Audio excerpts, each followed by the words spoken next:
Hello everyone, in this video I will compare Linear and Notion. Linear and Notion both help with project management, but these are slightly different styles of working. Linear is designed for speed and simplicity. It's perfect for engineering teams or startups who want to move fast. You get powerful issue tracking, keyboard shortcuts, and a clean interface that's focused purely on tasks, sprints, and team workflows. It's made for people who don't want distractions, just fast, structured productivity. Notion, on the other hand, is a flexible all-in-one tool. You can manage tasks, build wikis, write documents, and even embed databases all in one place. It's perfect for teams who need more customization and want to combine planning with knowledge sharing.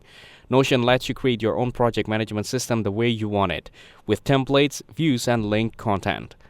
So if you want focus, fast-moving task manager built for developers, Linear wins. But if you want a customizable, content-rich workspace where you can manage projects and everything around them, Notion is the better choice.